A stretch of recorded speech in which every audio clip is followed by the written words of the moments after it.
مضل له ومن يضلل فلا هادي له أشهد أن لا إله إلا الله وحده لا شريك له وأشهد أن محمدا عبده ورسوله الذي لا نبي بعده أما بعد. Para jemaah bapak-bapak, kajian subuh Masjid Mutiara yang sama-sama harap ridho rahmat Allah Subhanahu wa taala.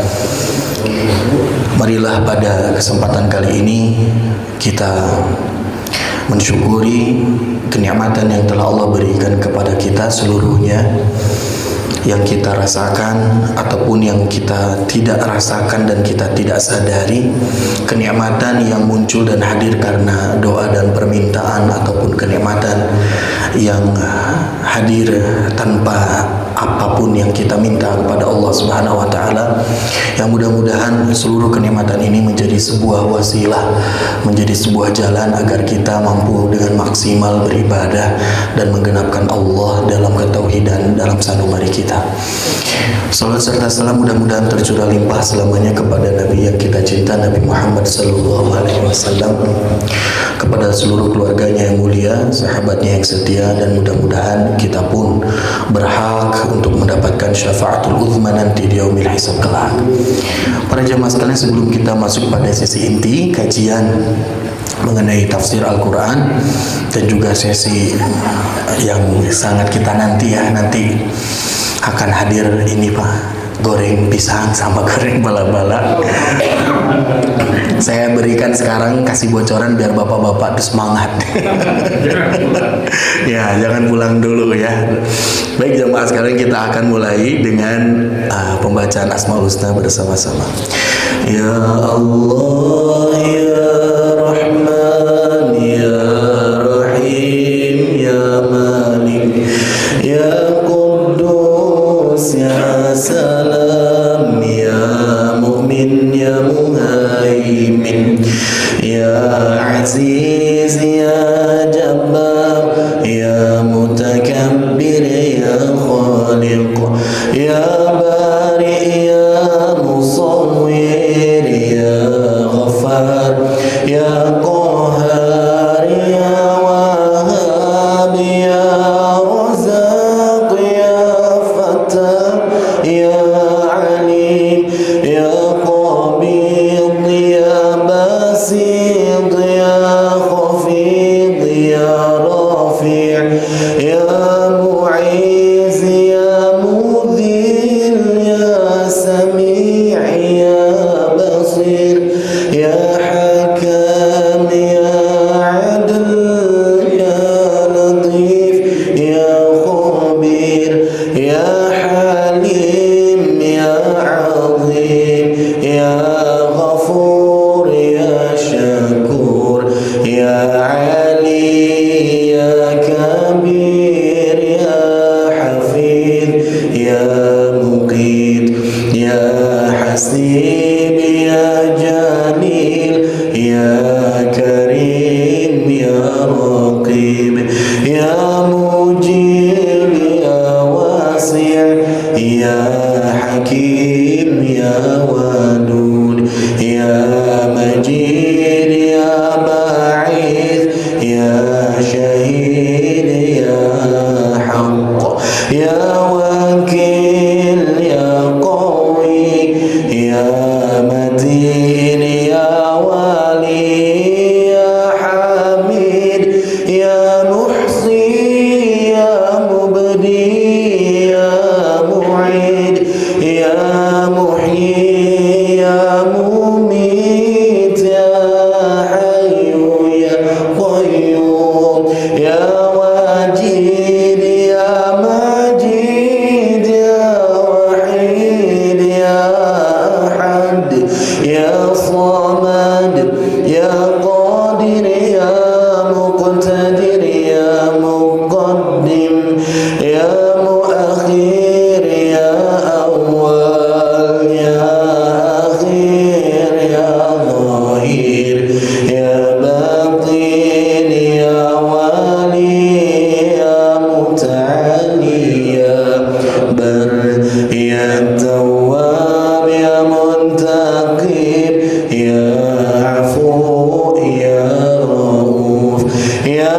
malikul mulki ya dzul jalali wal ikram ya muqsit ya jami' ya ghani ya mughni ya mani' ya dhar ya nafi' ya nur ya hadi ya badi' ya baqi ya warid ya rashid ya sabur ya Allah ya Allah.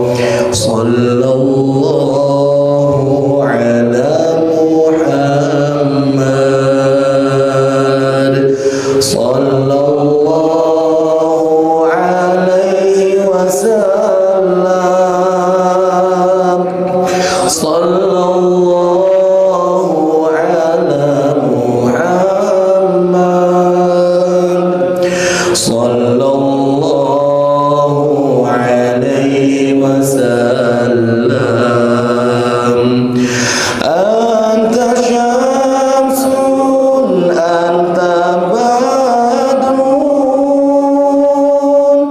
anta nurun fawqa nurin anta syamsun anta badrun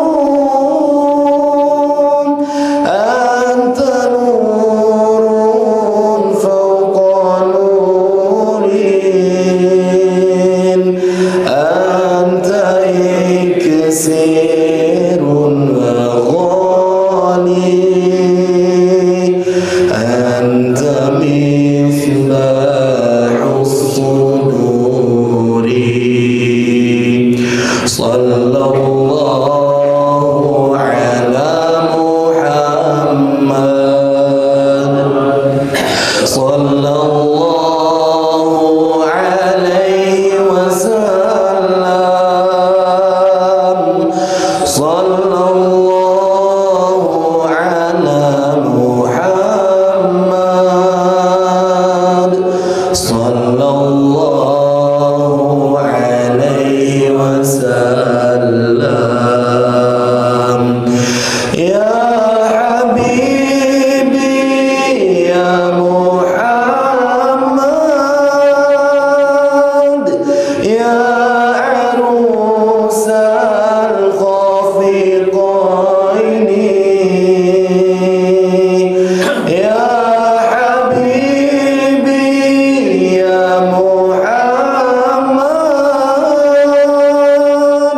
ya arushal khafiqaini ya muayyad ya mumajjad ya imam al-qiblataini. Allahumma sholli wa sallim wa barik alaihi.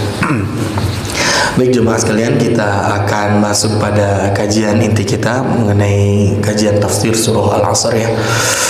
Kemarin sudah sama-sama kita kupas mengenai mukaddimah dari surah Al-Asr ini, bahwasanya surah Al-Asr itu digadang-gadang oleh para ulama. Begitupun Imam Asy-Syafi'i menyebutkan bahwasanya kalaulah Allah Subhanahu wa taala tidak turunkan hujjah, tidak turunkan ayat Al-Qur'an yang 30 juz yang kita tahu tebal 600 halaman tersebut, melainkan hanya diturunkan satu surat saja, yakni surah Al-Asr, maka itu sudah mencukupi menjadi paduan hidup bagi kehidupan manusia, bagi kita, karena di dalamnya sangat komprehensif jemaah sekalian.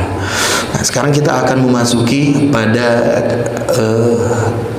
makna-makna yang terkandung pada ayat yang pertama jemaah sekalian. Sebelum itu kita akan bacakan terlebih dahulu surah Al-Asr-nya. Terpimpin saya satu kali, nanti bapak-bapak bisa mengikuti. A'udzu billahi minasy syaithanir rajim. Silakan. A'udzu billahi minasy syaithanir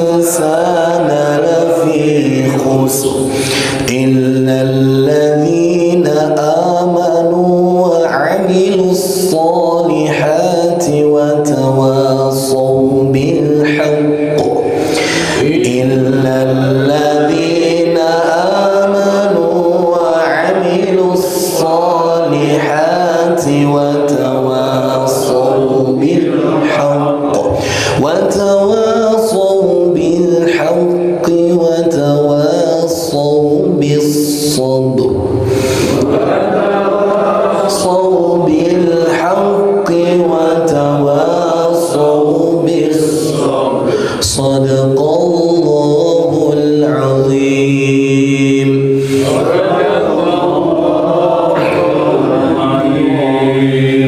Sami'na wa ata'na ghufranaka rabbana wa ilaikal masir. Dalam ayat yang ketiga ini jemaah sekalian, kita bisa menjadikan pembacaannya menjadi dua kali nafas ya, karena ini cukup panjang. Kalau misalkan sanggup untuk membaca satu ayat itu bagus, tapi kalau misalkan dirasa terlalu panjang, kita bisa memutus dan menjeda, mewakafkan bacaan di watawassaw bil haqq. Namun harus diingat, qaf itu adalah huruf qalqalah. Ditambah ini qalqalahnya memiliki tasydid. Ditambah lagi berada pada ujung ketika kita berhenti. Maka qalqalahnya bukan sembarang qalqalah. Ini qalqalahnya masuk dalam pembagian qalqalah yang paling tinggi jemaah. Qalqalah yang kita tahu itu dibagi menjadi berapa macam? Dua. Ada qalqalah sugro, ada qalqalah ya, lamun ayat sugro pasti ayat kubro, ya kan gitunya. Tapi ternyata di antara dari dua qalqalah ini ada yang lebih tinggi dari itu. Bukan kubro, tapi ini bisa disebut dengan akbar. Sekali lagi, qalqalah itu dibagi jadi dua. Namun dalam kesempatan kali ini khusus untuk huruf yang di ujungnya itu memiliki tasydid, dan itu termasuk huruf baju di toko, kan ini huruf ko ya Pak ya. Ada tasydid, udah gitu kita berhenti di situ. Itu bukan hanya sekedar kubro, tapi masuk yang paling tinggi yaitu akbar.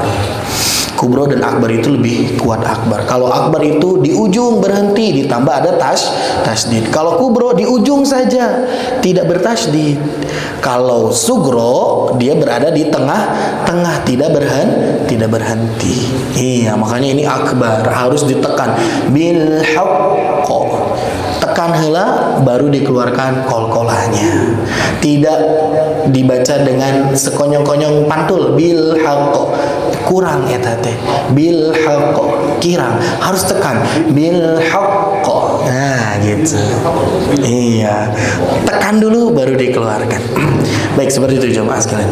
Kita masuk pada kajian mengenai asbabun nuzulnya. Nah, asbabun nuzul, sebab-sebab turunnya dari surah ini jemaah sekalian, itu saya berikan kesimpulan akhirnya, ini adalah sebuah peristiwa di mana kaum Quraisy itu sering mencela terhadap waktu, khususnya waktu apa? Waktu asar. Sudah tidak disangsikan lagi bahwasanya orang-orang Quraisy, orang-orang zaman baheula, oge zaman ayeuna gitu kan, suka mengutuk dan mencela terhadap waktu. Wah, waktunya teu pas gitu. Waduh, ini mah waktu sial. Alah, ieu mah apesnya saya mah udah biasa kalau di bulan ini teh jangan melakukan hal-hal besar. Jangan bertindak ini, jangan bertindak itu. Jadi mencela terhadap waktu. Nah, ini khusus kaum Quraisy itu bukan hanya mencela waktu secara umum, tapi ada satu peristiwa di mana orang-orang Quraisy itu merasa, kaum musyrikin ini merasa bahwasanya di waktu asar, di waktu sore menjelang terbenamnya matahari, itu mereka gadang-gadang sebagai waktu yang hina. Kunaon betiasa gitu Pak. Karena kebiasaan orang-orang musyrik itu Pak, ketika di waktu sore mereka itu berkumpul dengan teman-temannya, ngumpul bercengkrama, awalnya bagus, ngobrol gitunya, berdiskusi terhadap sesuatu atau tentang bisnis yang sedang dilakoni. Namun dari banyaknya obrolan-obrolan yang mereka lakukan tersebut, di waktu sore ini banyak terlalaikan, banyak obrolan-obrolan yang tidak pantas, bahkan cenderung mengusik kedamaian. Akhirnya saling singgung, cela saling cela, hina saling hina. Kan ngobrol stok-stok tekaraos Pak, terhanyut dengan obrolan sampai-sampai menjatuhkan, mendiskreditkan, hingga banyak orang-orang yang berkonflik diakibatkan karena apa? Karena dia sering gabung-gabung, kumpul-kumpul, nongkrong-nongkrong di waktu sore. Sehingga banyak pertumpahan darah, banyak terjadi perang karena apa? Ya karena eta nongkrong-nongkrong yang tidak sehat gitu. Dijadikan tempat perkumpulannya itu sebagai ajang untuk membangga-banggakan diri, kan orang nggak suka. Untuk menekan dan juga saling menghina, orang nggak suka. Ya, maka dari itu mereka akhirnya memiliki paradigma bahwasanya waktu asar nih memang waktu sialnya kita itu waktu sore nih, karena kita ngumpul-ngumpul di waktu sore jadi waktu nanu disalahkan, kudu nama sanes waktu nanu disalahkan, tapi apa? Tindakan dan perbuatannya yang memang salah, bukan waktunya yang disalahkan. Orang dia bawa mobil, mobilnya bagus, mobilnya baru, mobilnya sehat, dia pacu dengan kecepatan tinggi, di jalan kecelakaan, terpelanting dia, mobilnya, wah rolling berapa kali tuh, langsung nyalahkan, oh ini gara-gara mobilnya, padahal dia yang tidak safety, padahal dia yang melebihi batas kecepatan maksimum, padahal dia yang nyetirnya teledor, bukan mobil yang disalahkan. Harusnya seperti itu. Orang-orang Quraisy mah waktu nanu disalahkan, sanes perbuatannya. Ini ya hal yang sudah tidak adil seperti itu terhadap waktu. Nah, awal mulanya seperti itu jemaah, sehingga Allah Subhanahu wa taala membantah terhadap persepsi orang-orang musyrikin, orang-orang kafir Quraisy ini dengan turunnya surah Al-Asr. Kata Allah nggak gitu, wal asri, bahkan Allah menggandengkan sumpahnya yang begitu tinggi dengan mengambil objek waktu. Gitu. Ini yang pertama jemaah sekalian. Maka dari itu kita harus wanti-wanti dan memperhatikan.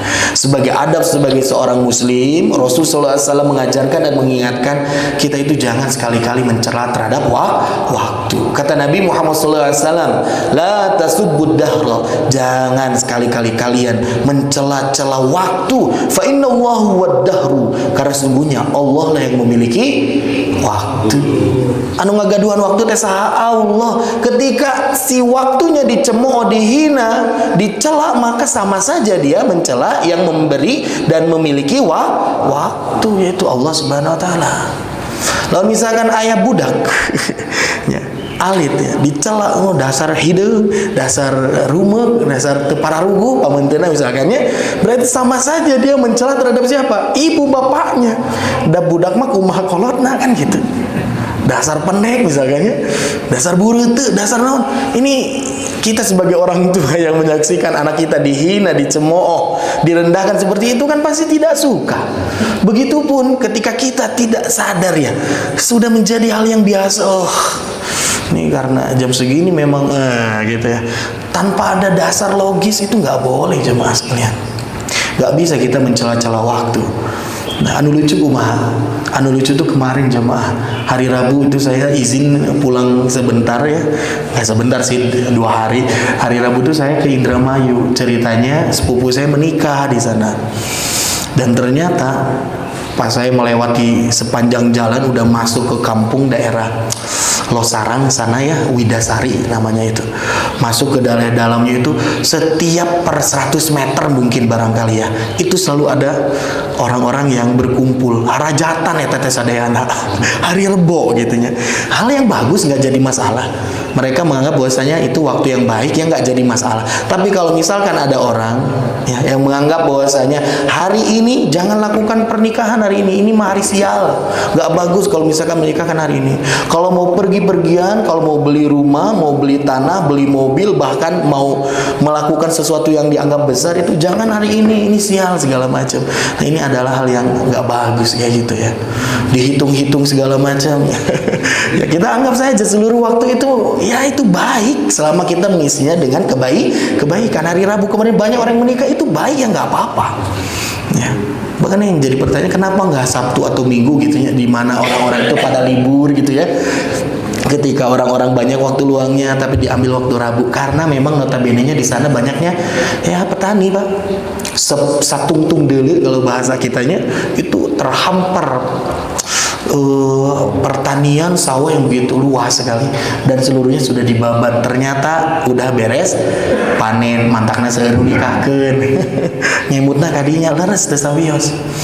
Yang lebih lucunya apalagi ketika ada tradisi yang memang dijaga di sana itu, pengantin laki-laki itu sebelum berangkat ke tempat pernikahan, tempat istrinya itu dijemput dulu Pak oleh bukan hanya sebagai perwakilan dengan hiji dua jalmi anu ngajemput teh bilih kasasar meureunnya, tapi ini mah dijemput oleh satu kampung Pak.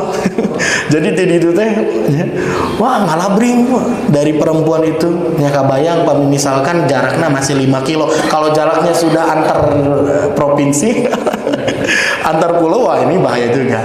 Nah memang banyaknya yang di sana tuh nikahnya itu sama tetangga desa, tetangga kampung, jadi ini dijaga jemaah. Wah sarumping kadinya, sabraha mobil ngalut itu teh. Ngaranggi kolbaknya, tradisinya seperti itu. Ya, luar biasa. Dan ternyata Rizky juga saudaranya di hari Rabu juga nikah. Sigana benar-benar menang hitung ya pemerintahnya. Nah, jadi jemaah sekalian, nggak apa-apa kalau kita misalkan berpikir secara logis, ini waktu yang dimana saya siap, ini waktu dimana saya mampu, ini dimana ada keluasan, keluangan dari apa yang saya miliki untuk memberi sesuatu, untuk melakukan sesuatu yang besar. Nggak apa-apa pilih waktu itu. Tapi kalau misalkan jangan di waktu ini hari apes nggak boleh. Tapi kalau misalkan jangan di hari ini, kunaon jangan di hari ini mau menikah teh karena saya can gaduh bekal teh kunaon eta mah. Kunaon bet ulah ayeuna engke heula sayana masih di luar kota teh kunaon. Tapi kalau misalkan kenapa tidak hari ini? Ini hari apes. Biasanya atas satu bulan yang dianggap sebagai bulan kemalangan dan kesialan. Bulan naon Pak? Arafah, bulan Safar. Saudara masane Safar. Safar mah artinya perjalanan. Manggosod Pak, Sofar. Sofar so good, Sofar sangat jauh. Sofar, Sofrun, Sifrun artinya tuh kosong. Kan Ustadz Asep sudah menjelaskan kalau Sofrun itu, Sofar itu di mana kebiasaan orang-orang Arab itu mereka meninggalkan kampung halamannya, mengosongkan kampungnya untuk para laki-laki untuk apa? Berniaga, berjualan, bekerja keluar kota, bahkan keluar negeri. Maksudnya safar seperti itu. Dianggap orang mah safar teh jadi hal yang ya seperti itu. Jangan sampai kita sekali-kali menganggap bahwasanya ada waktu sial. Nah, sebagaimana dituliskan di sini tidak ada waktu sial. Seluruh waktu itu baik mengikuti apa yang kita isi. Kalau ingin waktunya baik maka isi dengan yang baik. Dan waktu itu menjadi buruk untuk kita kalau kita lalai untuk mengisinya dengan kebaikan. Kalau sudah tidak ada diisi dengan kebaikan, maka yang mengisi itu adalah keburukan dan ketidakbermanfaatan. Jangan sampai kita mendasari perbuatan dan tindakan pada waktu yang diyakini memiliki kesialan. Jangan sampai disandarkan kita teh ngarengkog teh jadi ngalakukeun naon teh karena mikir i waktu sial, jangan. Tapi kalau misalkan kita menahan diri untuk melakukan perbuatan karena apa? Ada pertimbangan logis, masuk akal, itu nggak apa-apa. Kenapa nggak berangkat sekarang pagi-pagi? Aduh di jalannya jam segini mau macet kene. Kata pun naon? Kenapa tidak berangkat saya di waktu malam? Duh, waktu malamnya saya mengantuk. Sebagian yang lain, saya mau malam-malam aja karena jalanan kosong. Gak jadi masalah. Ini pertimbangan yang masuk akal, jemaah. Gak apa-apa. Ya, jadi tindakan kita melakukan dan menahan tindakan itu harus berdasarkan sesuatu yang logis. Jangan berpikir karena hal-hal yang berkaitan dengan kesialan terhadap waktu. Maka dari Allah Subhanahu wa taala mengingatkan wal asri, demi waktu. Yang pertama tafsirannya jemaah sekalian, para ulama menyebutkan kalau ada kata al asr dalam ayat ini maknanya itu waktunya itu adalah waktu secara umum general, masa mencakup masa yang lampau, masa sekarang ataupun masa nanti. Lintas waktu mau siang, mau malam, mau pagi, mau subuh, mau duha, seluruhnya itu yang dimaksud dengan wal asri. Ini adalah tafsiran yang pertama. Yang kedua jamaah sekalian menyebutkan para ulama ini menggambarkan bahwa waktu asar ini tuh khusus. Nah, wal asri itu maknanya apa? Waktu asar, waktu sore selepas zuhur akan masuk menjelang maghrib, itulah yang dimaksud dengan waktu asar. Sebagaimana orang-orang Quraisy mereka telah rehat dari kegiatan berniaganya di waktu sore, kokang-kokang, nongki-nongki, nongkrong-nongkrong. Nah, ini yang dimaksud dengan waktu asar itu. Maksudnya adalah waktu sore selepas zuhur. Ada yang menyebutkan lebih rinci, cakupannya lebih fokus, lebih inti lagi. Apa maksudnya wal asri di sini adalah waktu sholat asar jamaah. waktu sholat asar. Kenapa ini Allah Subhanahu wa taala ungkapkan? Karena di antara waktu-waktu yang lain yang paling berpotensi orang-orang itu suka lalai melaksanakan ibadah, melaksanakan sholat itu di waktu mana? Waktu asar. Makanya ditekankan wal asri, demi waktu asar kata Allah Subhanahu wa taala. Maksudnya waktu sholat asarnya. Ini yang sering terlalaikan. Dalam tafsir Al-Munir disebutkan bahwasanya ini ada sebuah riwayat ya, yang nanti harus kita sama-sama gali lagi. Khususnya saya akan mencoba mencari kesohihannya. Namun secara garis besar ada diceritakan dalam riwayat tersebut, ada seorang perempuan yang datang kepada Nabi membawa seorang bayi. Ya Rasulullah, saksikanlah, itu waktunya udah menjelang waktu ba'da asar mau maghrib gitu. Saksikanlah bahwasanya ini adalah anak yang dilahirkan tanpa ayahnya. Maksudnya nggak nikah gitu. Bukan seperti Maryam melahirkan Nabi Isa. Ini kan zaman ayeuna mah sok aya jalmi nu hoyong ngiringan cenah. Anak abi hayang siga Nabi Isa teu boga bapa. Aya bapana eta mangan duka saha gitu. Di DP-an heula. Nah, jadi jamaah sekalian, ada seorang perempuan datang kepada Nabi, ini anak yang dilahirkan tanpa dengan pernikahan, hasil dari zina ya Rasulullah. Aku melakukan zina ya Rasulullah. Dia menyebutkan seperti itu. Maka hukumlah aku. Kata Rasulullah SAW, apakah betul apa yang kau katakan? Betul ya Rasulullah. Apa hukumannya untukku? Luar biasa, gentle sekali ini jemaah. Gentle sekali. Karena orang yang sudah tertanam iman dalam hatinya pasti takut ya dengan apa? Dengan neraka, takut dengan akhirat, dibandingkan nanti disiksa seumur hidup selama-lamanya daripada nanti disiksa dengan siksaan yang begitu keras dan tidak henti-hentinya. Lebih baik saya mendapatkan siksa di dunia. Seorang perempuan berpikir seperti itu, hingga akhirnya kata Nabi Muhammad SAW, anak yang terlahir dari zina dia tetap dalam keadaan suci. Dalam arti tidak ada yang menodai seorang bayi ketika lahir, apapun statusnya. Yang membedakan itu nanti ada dalam fikih itu, dia tidak bisa dinikahkan oleh ayah biologisnya. Berarti wali hakim nanti kulebena dinikahkeun nate eta. Nu kadua, dia tidak mendapatkan jatah waris dari bapaknya walaupun bapak biologisnya gitunya, tapi karena eta menanam benihnya belum ada pernikahan, maka dari itu tidak mendapatkan warisnya. Warisnya hanya dari ibunya saja. Itu ketentuan hukum. Tapi secara fitrah bayi itu seluruhnya suci, nggak boleh gitu ya. Nah jamaah sekalian, kata Nabi Muhammad SAW, tindakan zinamu itu dihukumi dengan hukuman yang pantas. Kalau misalkan belum menikah, ghairu muhsan, kalau misalkan belum menikah maka dicambuk cuma. Kalau misalkan ada muda-mudi dia belum menikah, nggak punya istri, nggak punya suami, melakukan tindakan zina, maka dicambuk 100 kali, diasingkan, dikeluarkan dari tempat tinggalnya, keluar pulau, lawan desa, keluar negeri gitunya. Nah itu yang dilakukan. Tapi kalau sudah memiliki suami atau istri melakukan perzinahan, maka tidak ada yang layak melainkan rajam, kata Rasulullah SAW. Gitu.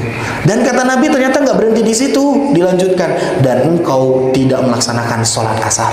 Gitu kata Nabi. Disangkutkan antara dosa-dosa yang kita anggap besar, berzina kan besar jamaah sekalian. Udah gitu anak yang dilahirkan itu, mohon maaf, ini ada tambahannya riwayatnya, bahwasanya si anaknya itu, beliau mengatakan bukan bawa anak, tapi mengatakan anak saya sudah saya bunuh. Anak saya sudah saya bunuh seperti itu. Sudah dibunuh dan juga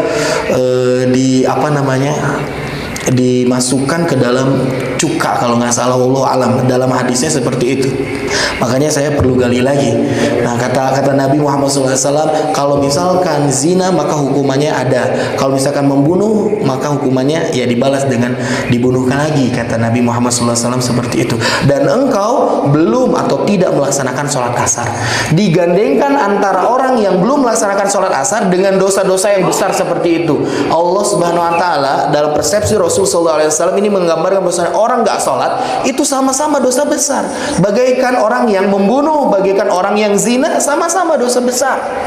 Makanya Rasulullah SAW menambahkan, dan engkau belum melaksanakan sholat asar. Jadi kita menganggap bahwasanya tekuna naon teu sholat mah, yang penting henteu ngagebuk batur, henteu nampeleng batur, henteu ngadolim ka batur, tekuna naon teu sholat mah, nu penting akhlakna hade. Teu tiasa kitu teh. Ya, kita memberikan akhlak terbaik kepada manusia, namun kenapa kita tidak berikan akhlak baik kita kepada Allah Subhanahu wa taala? Kayaknya nggak bisa dipisahkan. Ya. Lamun hoyong jadi jalma hade nya kudu salat, kudu hade ka batur. Tong dipilah-pilah, hade we ka Allah ku salat, ku sedekah segala macam, tapi goreng ka baturnya ulah oge gitu oge. Jadi dua-duanya harus seimbang jemaah sekalian. Ya, dan yang terakhir ada yang menyebutkan wal asri ini demi waktu, maknanya apa? Waktu masa hidupnya sang Rasul Nabi Muhammad sallallahu alaihi wasallam. Maknanya itu. Namun Imam Al-Qurtubi ya, ini adalah pakarnya tafsir, beliau menyebutkan yang paling mendekati itu adalah waktu secara umum ini. Wal asri di sini adalah demi waktu, demi masa yang di dalamnya itu terhimpun seluruh lintasan waktu. Karena apa? Di dalam waktu itu banyak keajaiban-keajaiban. Luar biasanya waktu. Pagi-pagi kita seneng, siang-siang dapat kabar yang kurang baik jadi murung, sore-sorenya tahu-tahu dapat rezeki nomplok bunga deui. Nah, itulah waktu. Banyak surprise dan kita tidak mengetahui apa yang akan terjadi di waktu yang akan datang. Sedetik pun gak ada yang tahu. Maka dari itu yang dimaksud itu seperti itu. Kita dulu bersusah-susah membangun bisnis, membuat sesuatu yang untuk mendapatkan manfaat di waktu yang akan datang. Dulu susah-susahnya kerasa, sekarang sudah suksesnya pun terasa. Itu semua lintasan waktu yang di dalamnya. Wal asri. Nah, Imam Al-Qurtubi menyebutkan seperti itu. Ada orang suka, ada orang berduka, seluruhnya terhimpun di dalam waktu. Luar biasanya waktu gini Pak. Kalau orang punya waktu berarti dia punya rizki. Kalau orang sudah tidak punya waktu, maka jangan harap dia punya rizki. Ya atas. Kalau untuk semua mulai rizki anda ya tuh Pak. Ya, jadi waktu ini instrumen penting dalam kehidupan kita. Terdapat hikmah pada setiap sumpahnya Allah. Allah Subhanahu wa taala bersumpah dengan waktu. Yang pertama, Allah itu berhak bersumpah dengan apapun, berbeda dengan kita. Apakah kita berhak bersumpah dengan apapun? Gak bisa Pak kalau kita mah. Kata Nabi Muhammad SAW, man halafa bi ghairillah. Siapa orang yang dia bersumpah, menjadikan objek sumpahnya itu selain Allah Subhanahu wa taala, ya, ini ancamannya luar biasa. Faqad kafara aw syaraka. Dia bisa-bisa kafir tuh, atau bisa-bisa dia itu syirik. Kunaon begitu Pak? Ketika orang bersumpah, dia itu menjadikan objek sumpahnya itu adalah sesuatu yang besar, yang mulia. Ketika dia mengganti objek yang besar mulia itu selain Allah, maka dia menganggap ada sesuatu yang lebih dan menandingi Allah Subhanahu wa taala. Gitu konsep nama. Tapi banyak hal-hal yang dalam kehidupan keseharian kita, ada yang menyebutkan saya itu melakukan ini demi anak dan istri saya. Ini bukan dimasukkan dan juga bukan digolongkan terhadap sumpah kalau seperti itu. Bapak teh kunaon Pak? Enjing-enjing damel, siang-siang damel, sonten-sonten damel, wengi damel keneh wae. Anu naros gitu. Ngajawab, ini saya lakukan demi anak dan istri saya. Itu mah bukan sumpah Pak. Itu mah bukan sumpah maksudnya. Itu pernyataan yang di dalamnya ada penegasan bahwasanya pekerjaannya itu dia lakukan itu untuk menafkahi anak dan istrinya. Yang sumpah itu demi Allah. Nah gitu. Dilanjutkan dengan ungkapan-ungkapan berupa pesan. Saya tidak melakukan hal ini demi Allah. Kalau saya melakukan hal ini, nah itu maksudnya sumpah. Dan gak boleh itu demi gunung guntur, demi langit, demi bumi dan seluruh isinya. Gak boleh. Kalau mau demi yang memiliki langit dan seluruh isinya, itu boleh Pak. Berarti Allah Subhanahu wa taala maknanya. Ya. Demi yang memiliki waktu, berarti Allah. Kalau demi waktu, nggak boleh kita nyebutin itu. Yang berhak untuk bersumpah seperti itu hanya Allah Subhanahu wa taala. Kenapa Allah berhak seperti itu? Demi yang memiliki. Nggak berhak kamu bertanya kenapa sama Allah. Kata para ulama gitu. Engkau itu tidak berhak untuk bertanya kenapa kepada Allah melakukan ini dan berkehendak itu dan itu. Nggak boleh kita bertanya. Kebalikannya, harusnya kita yang siap-siap ditanya oleh Allah Subhanahu wa taala. Bukan kita bertanya kepada Allah, menghakimi Allah, bukan. Al-Hakim itu adalah Allah Subhanahu wa taala. Kunaonnya Allah tebet kieu, kunaonnya Allah tebet kitu. Tete ulah dalam hati kita teh. Kalau mau kita mengambil hikmah dan juga pelajaran dari apa yang telah Allah lakukan dari masyiah dan iradah kudrahnya Allah Subhanahu wa taala. Maka dari itu yang kedua, terdapat urgensi pada topik sumpah ini jemaah. Kalau Allah sudah bersumpah dengan sesuatu berarti menandakan ada nih kepentingan yang luar biasa, ada sesuatu yang harus kita perhatikan dari topik sumpah yang Allah berikan. Yang kita maksud di sini adalah waktu. Kalau orang Pak, kata Allah Subhanahu wa taala, dia sudah dipanggil oleh Allah kembali, sudah datang malakul maut kepadanya, sudah diberikan jatah seluruh rizki, habis karena waktunya habis pada saat itu, maka tidak ada yang diminta oleh orang tersebut, melainkan apa mintanya? Minta apa? Bukan minta aset yang dia punya di dunia, bukan minta beribu-ribu kunci pintu kontrakan yang dia punya, bukan meminta beribu-ribu meter apa yang dia punya, tapi minta apa? Bukan anak dan istri yang diminta, itu adalah waktu kepada Allah untuk hidup kembali di dunia. Makanya penting sekali nih waktu nih. Kan kata orang-orang yang sudah dicabut nyawa, qala rabbirji'un, ya Allah kembalikan aku ke dunia, tambahan waktu ya Allah, extra time, kan yang minta kayak gitu. Ya, jadi ini nih waktu nih sangat penting sekali, makanya dijadikan sebagai topik sumpahnya Allah Subhanahu wa taala. Selanjutnya apa? Kalau Allah sudah bersumpah, di balik sumpah itu ada pengagungan terhadap diri Allah Subhanahu wa taala. Allah bersumpah dengan matahari, wasyamsi waduhaha, demi matahari. Kalau Allah menyebutkan matahari berarti matahari itu banyak manfaat. Banyak sesuatu yang besar terkandung di dalam makhluk Allah yang disebut dengan matahari. Sok kabayang Pak, matahari can pernah pareun bolos sadetik. Kita mah kamari aliran Pak, jam 1 sampai jam 3 tah. Nu gaduh konveksian, nu gaduh usaha kanu listrik, nu gaduh kolam lauk, eta teh entos we kabayang gitu nya. Ripuh Pak. Kita beli lampu yang paling mahal tuh, terus kurang teu dipareuman Pak sabulan. Ngajep perut Pak, moal kuateun. Tapi matahari berputar, bercahaya dengan cahaya yang tidak pernah redup. Kan ka urang mah aya wengi teh karena mataharinya nuju muter ka palideun mantangna aya wengi kan gitu. Pada dasar mataharinya mah terus menyala itu teh sampai kapanpun teh. Can pernah eureun-eureun. Aya nu tiasa teu nandingan kehebatan Allah. Moal aya. Langit yang begitu luas, tidak tahu langit 1 sampai mana, langit 2, langit 7, kita nggak pernah tahu. Teu aya deui panyangganya, tidak ada pondasinya. Gapura lamun teu dipondasian kuat moal Pak. Ambruk. Masang pondasi lagi ngahalangan kan, hese keluar masuk. Ya ada effort. Itulah dunia seperti itu. Itulah apa? Teknologi manusia seperti itu. Sok aya nu tiasa teu ngadamel masjid Saageng Aljabar tapi tak aya tiangan hiji-hiji acan. Digantungkeun ka mana? Allah tiasa ngadamel langit teu aya gantungna, teu aya pasaknya. Itulah Allah Subhanahu wa taala. Maka ketika Allah bersumpah dengan sesuatu, itu dibalik itu semuanya, kalau kita mampu untuk mencerna dan berpikir, itu adalah kembali benar-benar Allah itu maha segala-galanya, pengagungan terhadap zat Allah Subhanahu wa taala. Salarsan balik deui kadinya Pak. Begitupun dengan waktu. Karena Allah yang memiliki waktu. Masya Allah. Selanjutnya An-Naba ayat 10 dan ayat 11. Wa ja'alna al-laila libasa wa ja'alna an-nahara ma'asya. Allah Subhanahu wa taala ini berkaitan sedikit dengan al-lail dan wan-nahar.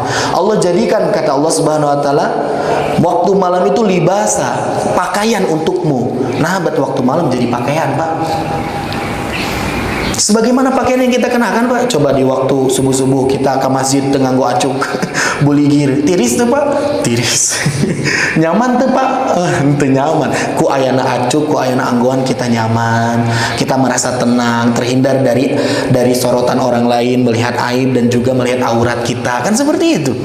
Begitupun dengan waktu malam, Allah jadikan sebagai tempat ternyaman untuk kita istirahat.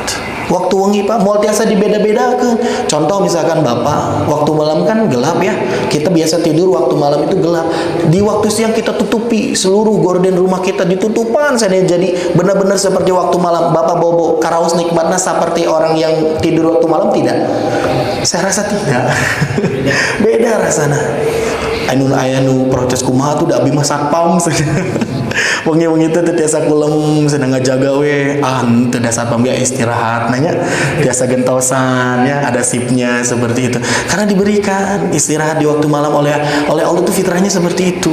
Wa ja'alna nahara ma'asa, dan jadikan waktu siang oleh Allah sebagai tempat untuk mencari kehidupan kata Allah Subhanahu wa taala. Makanya kalau orang bekerja di waktu malam itu berbeda rasanya seperti dia dibandingkan dia bekerja di waktu siang. Siang tuh fresh gitu, semangat.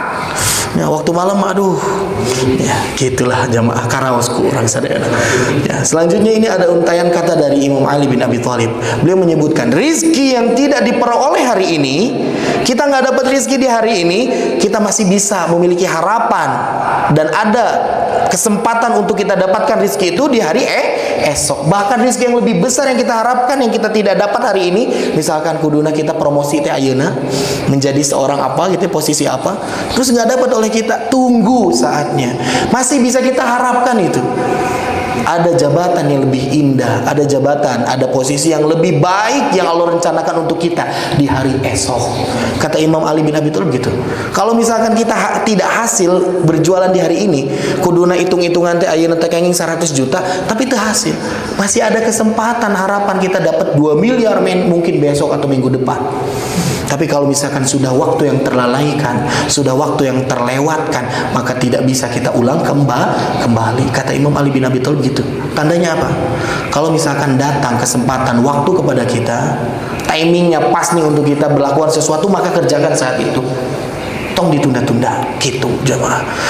Dan juga selanjutnya ini pelajaran berikutnya, selisih kebiasaan musyrikin.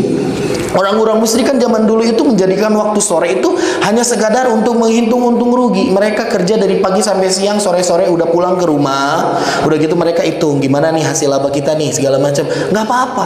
Tapi kita sebagai seorang muslim harus lebih dari itu jemaah.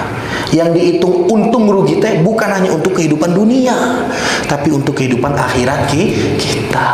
Tah orang mah kedah kadinya. Dan menurut para ahli tafsir juga menyebutkan kenapa waktu sore ini diambil oleh Allah Subhanahu wa taala. Karena biasanya pasar-pasar itu mereka itu sibuk dari waktu pagi, siang, pas sore udah mulai tutup. Tandana naon? Kehidupan dunia itu udah beres, tos sore itu tos beres. Tong sibuknya newae ulah tos beres.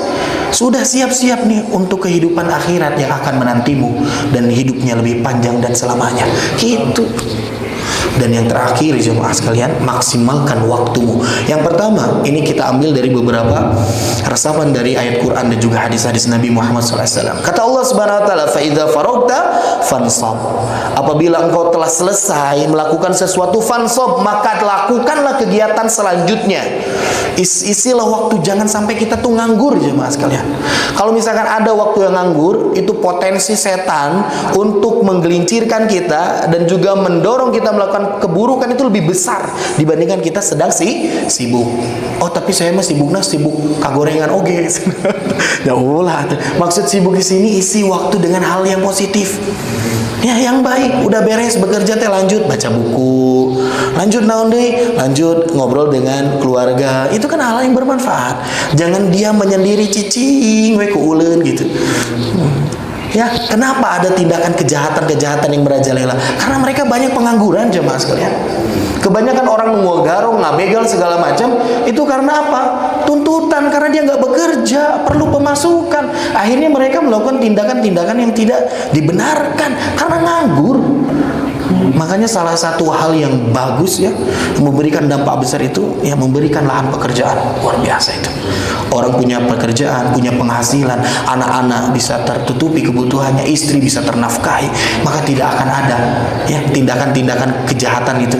Tapi di kita mah anggar we, entos sibuk manehna teh. Kerja di kantor menjadi staf eselon tapi anggar we. Ya itu ngagarong di tempat. Aya nu kitu mah naudzubillah min dzalik. Nah, ini bahaya gitu. Selanjutnya, jangan tunda-tunda. Kalau melakukan sesuatu jangan ditunda-tunda. Berat sekali memang jemaah sekalian. Ya, badiru bil amal kata Nabi Muhammad SAW. Sok-sok soson-soson atau melakukan amal-amal teh. Ya, kata sahabat Nabi Muhammad SAW disebutkan bahwasanya idza amsaita, kalau misalkan datang waktu sore, ada kerjaan di waktu sore, fala tantadhiri as-sabah. Jangan Jangan engkau tunda-tunda waktu itu sampai nanti datang waktu pagi. Lamun aya gawean ayeuna, bereskeun ayeuna. Pekerjaan sekarang bereskan dulu pekerjaannya semaksimal mungkin. Jangan ditunda angke we lah ke enjing. Entos ke enjing teh angke we sore gitu. Entos sore teh angke we isukan. Ya gitu we muter. Sebagaimana orang yang lelah untuk apa? Untuk mengambil ataupun meminta dibayarkan hutang misalkan gitu. Kan jawabannya icuk cole didatangan isuk-isuk ngomong ke sore sana. Datang sore ke isukan sana. Can hasil kene ke sore ke isuk. Jangan ditunda seperti itu coba.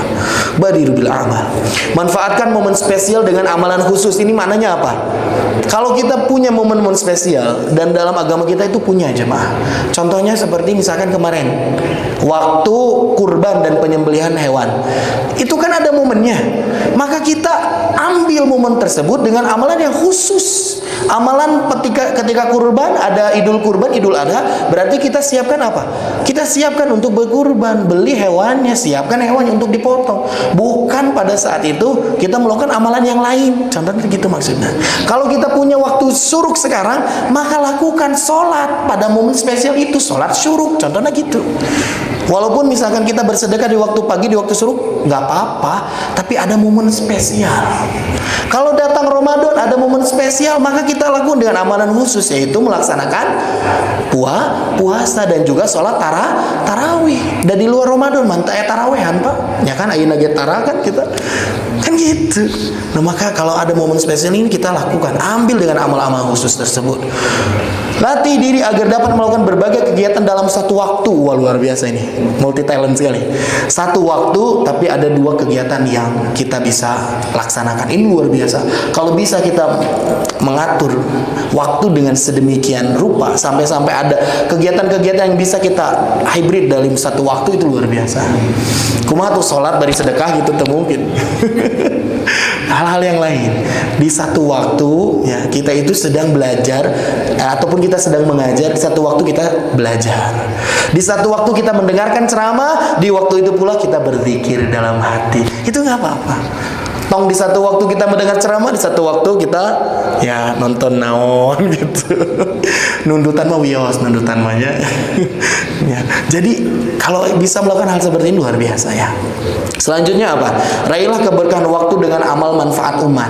Kata Nabi Muhammad SAW, tidak ada sesuatu yang mendatangkan keberkahan melainkan engkau bekerja untuk sesamamu, dalam arti menebarkan kemanfaatan kepada orang. Imam Asy-Syafi'i pernah dinyinyir oleh murid-muridnya, ngarasa ieu teh imam teh kumaha gitu nya.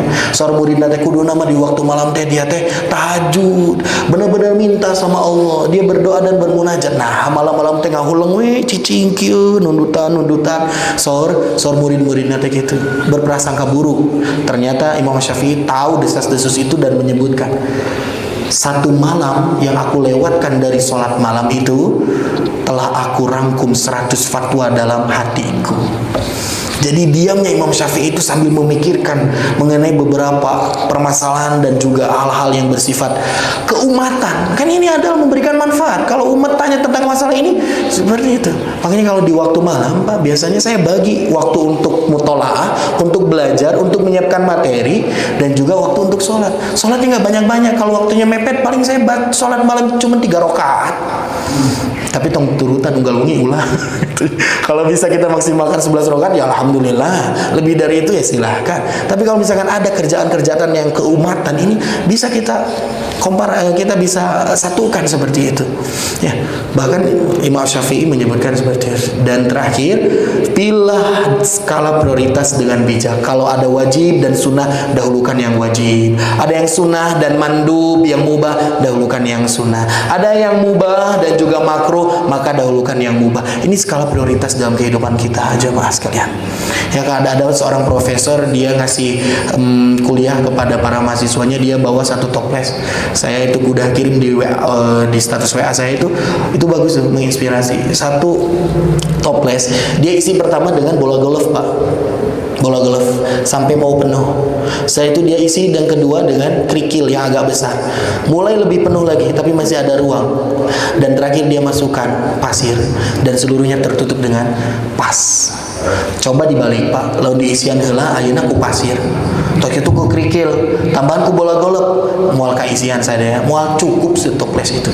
Maka jadikan yang prioritas itu menjadi hal yang utama kita lakukan. Setelah itu baru hal-hal yang dirasa penting, setelah itu hal-hal yang lainnya. Yang paling prioritas bagi kehidupan kita agama kita, iman kita. Prioritas selanjutnya adalah orang tua kita, keluarga kita. Selanjutnya prioritas selanjutnya adalah pekerjaan kita, rumah kita, aset kita. Kita pikirkan itu. Hal-hal yang lainnya baru menyusul. Tong dibalik seperti itu. Dan terakhir ini atur rencana, buat target dan siapkan langkah yang konkret. Ya, hoyong masuk surga carana kunaon? Ku sedekah, maka siapkan sedekah setiap hari berapapun itu, buat targetan. Sebulan saya hoyong 30.000, berarti langkah konkretnya setiap subuh datang ke masjid 1.000. Nah, jadi harus ada. Itulah jemaah sekalian yang dapat disampaikan mengenai tafsir rinci mengenai ayat yang pertama, wal asri, demi masa. Mungkin apa yang disampaikan ini ada manfaatnya, mudah-mudahan, dan juga apabila ada suatu hal yang kurang, ada hal-hal yang salah, mohon untuk dimaafkan, dan juga mudah-mudahan Allah Subhanahu wa taala berikan kekuatan kepada kita sehingga kita mampu untuk memanfaatkan waktu, tidak menyia-nyiakan waktu, dan juga kita senantiasa mendapatkan kebaikan sehingga kita mampu menggapai husnul khatimah. Amin ya Allah ya rabbal alamin. Aqulu qouli hadza wa astaghfirullah li wa lakum. Wassalamualaikum warahmatullahi wabarakatuh.